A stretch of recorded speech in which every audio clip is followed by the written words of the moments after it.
here's the big question. Anything political on the horizon for you? Yes. So, well, I guess the short answer is yes, but to put some color to it, so 85% certain that in 6 years from now, I want to run for Westchester District Attorney. The election cycle is right now. I'm not a candidate right now. I'm finishing up some wrongful conviction case. So I'm working on exonerating people. There's a few lawsuits in progress to compensate people who spent time in prison wrongfully, and I don't want to give those cases up right now, and I want to build my record further. So it's not really the right time for me to run, but I am planning to run 6 years from now.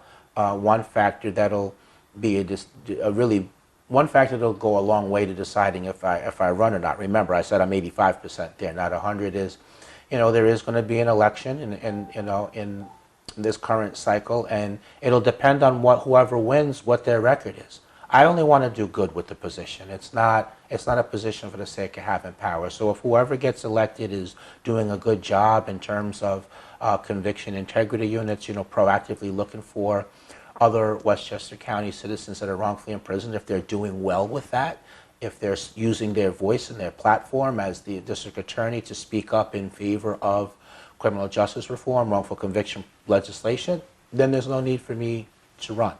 But if that's not the case, then I definitely will do that. One quick thing on a different note, not innocence related, but I want to make sure I get out there, is, I do believe in the power of a second chance. I do believe in rehabilitation and redemption. And look, there's quite a bit of people incarcerated for crimes they did commit, and they got caught and they're paying for it as they should. But, when your debt is over, when your sentence minimum is finished and you've programmed and you've changed your life around and you've maintained a good disciplinary record, I believe that it's wrong to just keep denying people parole. Hey, come back in 2 years, and hey, come back in another 2 years, and come back in another 2 years. I saw that happen to many people. I got turned down for parole based only on the crime. They said, look, you have a good disciplinary, you have a great education, or you got some letters of support, even a prison employee, you've been convicted of a brutal and senseless crime, we're not releasing you. Come back in 2 years. So this other piece of legislation is called fair and timely parole. And it's a proposition that if the parole board decides not to deny parole, that they would have to cite one additional factor beyond just nature of the crime to explain why they're denying parole. Okay, it's not saying the board wouldn't have the option to deny parole, but they would have to give an additional reason, not just cite the instant charge. And so that bill is A162, otherwise known as S307, and it's a companion bill called elder parole, and that bill is A2035, also known as S2423. So elder parole is a piece of legislation which, if enacted, would allow anybody who is 50 years old and has served a minimum of 15 years in prison, they would be entitled to a parole board hearing, not a guaranteed release, just a hearing, just consideration. And why that is the case is because, first of all, 50 years old by the Department of Corrections standard, if you're 50 and you've served that amount of time, you're considered to be elderly, just taking into account the impact of incarceration is on someone's health. The prison medical care is terrible in general, but as I saw while I was wrongfully in prison for 16 years, the prison was particularly not equipped to deal with the advanced geriatric needs of the elderly. And I saw people that were on dialysis, that were literally pushed around in wheelchairs or walking hunched over with canes. And we have to balance punishment with mercy. And so we're asking that this bill be passed, and so that deserving people would get a chance to come back to society, rejoin their mothers, fathers, their sons, daughters, and community members. Again, we're just talking about a hearing, a consideration. We're not saying anything is automatic. Well, the big thing now is mental health. Mm-hmm. Okay. Now, you were incarcerated for 16 years. Mm. The mental health aspect of it, especially in our geriatrics, which that was never addressed. Now everything is, he did this because he's mentally ill, or he's mentally, what do you think that the prisons can do or should do to address the mental health issues of these, particularly our younger ones that are now being incarcerated for some pretty horrific crimes? But there's a mental health aspect to it. What responsibility would the prisons have in addressing those issues? Okay, you've been convicted. Listen, I'm the queen of second chances. I've had several second chances, so I do believe in second chances. But the mental health part, how are the prisons, or what bills will be introduced to make sure that these people that have, some wrongfully convicted, some that are convicted for what they did, it does a thing on their psyche. I mean, how did it affect you? I don't want to go back too much and bring that pain back on you. How did it affect you when you first went in mentally?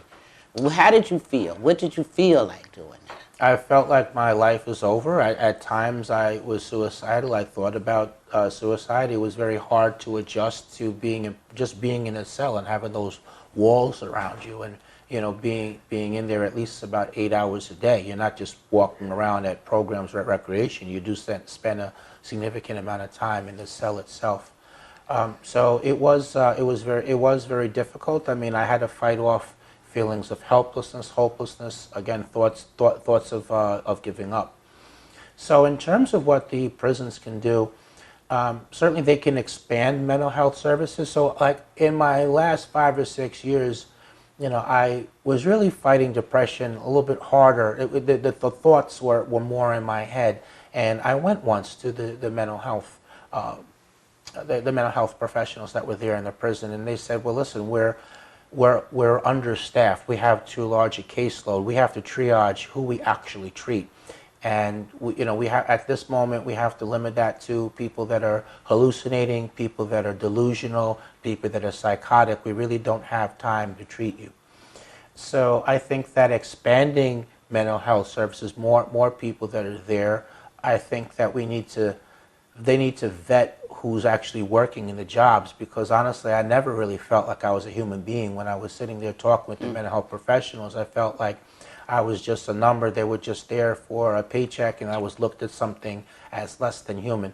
But to back up a half step, I think that people that have documented mental health illnesses, I don't think should be incarcerated. I think hospitalization, to address that is what's appropriate rather than incarceration. But look, you do have to be careful, and you do have to scrutinize, and you always want to weed out people who might be malingering, pretending to have mental illness as an excuse. So we want to make sure that we rule people out that would just simply like to get away with crimes. We don't want that. But people who have a genuine mental health need, honestly, the prison is not a better place. It's a mental health facility. They have secure facilities where the doors are locked and everything. But quickly, I want to mention also that in New York, and you obviously here in Peekskill as being part of New York, some crimes children are charged as an adult. I don't agree with that. I think that let's say you have a horrific crime and an adult commits it, and then the same exact horrific crime a child or a younger person commits it.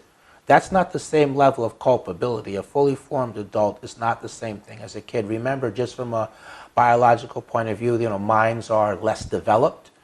So I don't agree with charging kids as adults. Certainly the idea of putting 16, 17-year-olds and older in a prison with fully formed adults, I don't think that's a good idea. I think that they should separate people from 16 to 22, should be housed in a different facility other than a facility where there's fully formed adults. I mean, I was in Elmira Correctional Facility from age 17 forward. I spent 13 and a half of my 16 years in Elmira. It was very dangerous there. I was always afraid in the back of my mind. And you remember what I looked like when I was 17, which is how old I was. I mean, imagine a fully formed adult decides to assault me. Do you think I'm going to be able to fight a fully formed adult off? Of course not. So it's dangerous, and I used to see sometimes some of the older prisoners who were in a gang, and they would recruit the younger people, and then next thing you know, they're in a gang, they're getting in trouble somewhere. being sent to solitary confinement for having carried out acts of violence that they were ordered to. You'd see the gang turn on kids when they're not, then they don't carry out what they're said. So I would like to see that separation to happen. We need the food to be better. I mean, a lot of times the food was burned. Sometimes it wasn't fully cooked. Look, the purpose of prison is it's punishment, right? But the punishment is supposed to be the loss of your freedom. It's not supposed to be that you're being sent to prison so that you can be mistreated. And I feel very strongly about that. Okay. Do you think that the district attorney's office, the district attorney's office should delve into the economic situations of these people that are committing these horrific crimes? We've got 20-year-olds, 23-year-olds, right here in Peekskill, 24-year-olds that have been convicted of murder or facing conviction of murder. Should delve into their mental health part before they prosecute to see, maybe there's a little something, or do the DAs just go ahead, we're going to prosecute them, you committed this murder, that's it, that's all, but not look into their mental health? I think that there should be a mental health evaluation, and while the district attorney's office could do that, I mean certainly the defense could do that as well. I think that there should be a look at what somebody's mental health state is. If someone has issues that are clear, I think that can definitely be a mitigating circumstance. And on the other hand, if someone does not have it, then that would not be a mitigating circumstance. But last point on this is I saw a lot of people in prison that really didn't belong there, not because of innocence, but just because they had mental health issues. There were people that were talking to themselves, and they're just just talking out loud, and not to anyone in particular. Erratic behavior. Some people were not even observing proper everyday hygiene. They weren't showering. It seemed like the answer to everything was psychotropic medication, Thorazine, Mineral, and it looked to me that the purpose of the prison authorities were more interested in the orderly running of the prison and prescribing meds for that purpose, as opposed to the genuine mental health needs of the patients.